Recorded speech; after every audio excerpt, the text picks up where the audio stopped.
Assalamualaikum warahmatullahi wabarakatuh. Pak Adi, alhamdulillah matur nuwun atas waktu panjenengan yang diberikan kepada saya. Mohon maaf sekali, terima kasih. Ini tugas dari modul 3.1 mengenai keputusan bertanggung jawab dengan nilai-nilai kebajikan. Mohon maaf Pak Adi, saya minta petunjuknya untuk uji ilmu dan panjenengan. Bapak, bagaimana cara mengidentifikasi kasus-kasus yang merupakan dilema etika ataupun bujukan moral, cara mengidentifikasi kasus seperti ini seperti apa? Nah, memang kita nanti siapapun itu akan menjadi seorang pemimpin, harus bisa menjadi suatu masalah. Nah, makanya itu dalam satu masalah itu setidaknya tidak harus serta-merta harus kita vonis, harus selesaikan seperti ini, harus selesaikan seperti ini, kita analisa masalahnya seperti ini, harus kita selesaikan seperti ini. Jadi sekali lagi dalam menyelesaikan suatu masalah itu jangan sampai kita langsung memvonis, langsung menyelesaikan, harus menganalisis, mengidentifikasi sehingga kita dapat jalan keluar atau solusi yang baik dalam penyelesaian masalah. Seperti high all tertinggi C1, C2, C4 gitu Pak ya, ada langkah-langkahnya. Jadi matur nuwun Bapak. Halo? Ada apa? Salam. Salam. Loh, iya di gugus 3. Kalau stempel K3 di saya.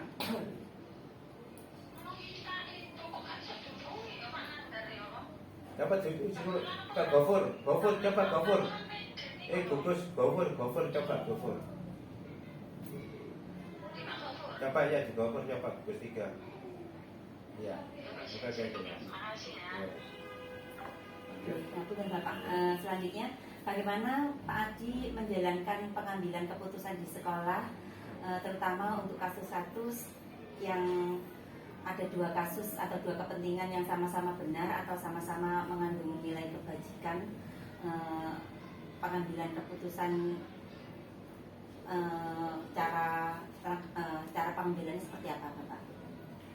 Ada suatu masalah istilahnya dua kasus seperti itu, dan kasus ada suatu lembaga kita di sini itu tidak harus kita selesaikan oleh kepala sekolah, harus kita musyawarahkan dengan beberapa guru tertentu melibatkan.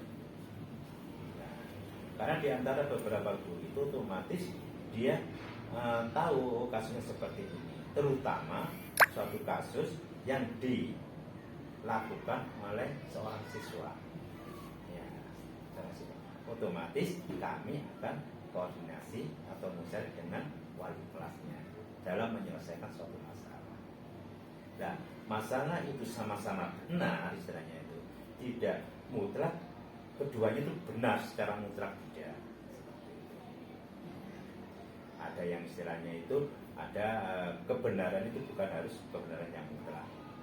Dalam hal ini meskipun sama-sama benar istilahnya itu, tapi ada sisi lain yang harus diutamakan untuk mencapai suatu tujuan penyelesaian itu.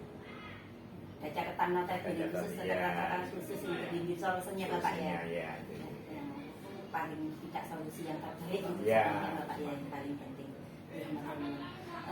Langkah-langkah atau prosedur seperti apa yang biasanya Bapak lakukan dan yang dari kasus-kasus yang Bapak anggap bisa sikap efektif untuk menyelesaikannya itu seperti apa? Nah, contoh misalkan semuanya itu harus berkolaborasi dengan pihak-pihak yang lain yang ada keterkaitan dengan khususnya misalkan dunia pendidikan.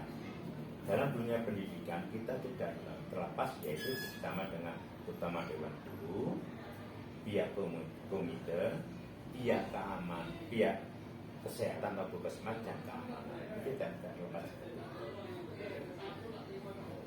Nah, hal ini bisa pihak ketiga misalkan dengan pihak komite, otomatis komite sebagai panjang tangan daripada perwakilan wali murid. Untuk kesehatan itu kita harus tetap kerjasama ya. Ya, karena untuk menjaga kesehatan apabila ada sesuatu yang ini bisa ditangani oleh pihak puskesmas, keamanan otomatis dengan kepolisian. Apapun ada kegiatan, contohnya kegiatan akan datang dilaksanakan, otomatis kita harus melaporkan sesuatu kegiatan itu. Nah, kalau kegiatan kesehatan itu pasti kita lapor ke puskesmas. Kalau kegiatan di mana itu menyangkut keamanan, otomatis di polsek kan. Jalurnya masing-masing. Ya. Apakah Bapak memiliki sebuah jadwal tertentu atau bagaimana begitu untuk penyelesaian kasus dilema etika? Apakah langsung diselesaikan saat itu juga di tempat, ataukah memang mempunyai jadwal untuk menyelesaikannya? Bentuk atau prosedur seperti apa yang biasa Bapak tentukan? Dalam menyelesaikan satu kasus tidak serta-merta harus kita selesaikan secara langsung ya. Tapi kasus itu harus kita analisis, kita identifikasi permasalahan seperti ini. Harus kita kamu program saya nanti menyelesaikan seperti ini. Jadi tidak langsung bisa diputuskan atau diselesaikan di hari itu juga. Tidak harus masalah itu diselesaikan itu juga, tidak harus. Karena apa? Penyelesaian suatu masalah itu tidak hanya diselesaikan pada ini saja, tapi melihat ke depannya efeknya atau bagaimana pasca pengambilan keputusan itu. Kemarin mau saya tanyakan cuma nggak ada waktu. Padahal yang paling penting itu. Jadi kedepannya itu masalah ini ada imbasnya atau tidak. Oleh karena itu kita punya program tuh dalam penyelesaian. Yang terbaik Pak ya kan, yang paling kita khawatirkan kan paskanya itu Pak yang harus lebih kita pikirkan lagi dan lagi di Bapak Matur. Adakah seseorang yang membantu atau faktor-faktor untuk mempermudah atau membantu Bapak dalam pengambilan keputusan atau kasus-kasus dilema etika yang sering Bapak tangani di sekolah Bapak? Kasus itu bermacam-macam sifatnya. Oleh karena itu kita sebagai pembina nantinya tidak harus minta 1 orang 2 orang guru aja. Tapi ada beberapa guru yang bisa membantu kita dalam suatu masalah. Kalau masalah kenakalan misalkan, otomatis kita tidak bisa bantu pada guru si A, yang bisa menangani guru ini, kita ajak bicara. Misalkan masalah istilahnya itu kebersihan, kita tidak bisa minta tolong pada guru olahraga, kita tidak bisa minta guru bahasa Inggris. Mungkin bisa minta kepada guru agama atau dengan penjaga sekolah pun dilibatkan untuk membantu kita dalam menyelesaikan suatu masalah. Contohnya kebersihan itu masih kita datangkan, kita nggak bantu guru agama. Nah, seperti itu. Nah, di dalam agama kan ada kebersihan merupakan bagian dari iman. Nah, begitu juga kita kenapa penjaga sekolah dilibatkan? Menyelesaikan masalah itu, suatu kebersihan tidak harus dilaksanakan oleh penjaga sekolah. Jadi kita harus saling kolaborasi dengan beberapa guru yang bisa membantu kita, bukan hanya 1-2 orang saja. Semuanya stakeholder pasti ada yang ke bawah, ada yang top down ke atas. Nanti kita melihat kompleksitas itu. Dari semua hal yang telah disampaikan ini, paling saya tunggu-tunggu Bapak, pembelajaran apa yang dapat Bapak petik pada pengalaman Bapak dalam pengambilan keputusan dilema etika ini? Sesuatu yang harus saya serap benar-benar ini Bapak, tersendiri Bapak. Kita selaku pemimpin serta-merta tidak harus mempunyai sesuatu keputusan yang mutlak ya.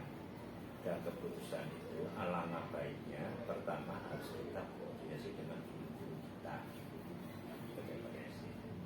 Memang namanya kepala sekolah itu mempunyai kewenangan, tapi tentu saja bukan kewenangan mutlak.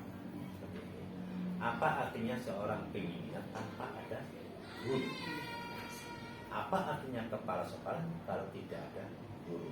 Oleh karena itu kita tetap menghargai, tetap memberi honor pada guru-guru kita meskipun kita selaku pemimpin. Karena tadi apa? Nggih, yang pembelajaran yang dapat kita petik apa Bapak?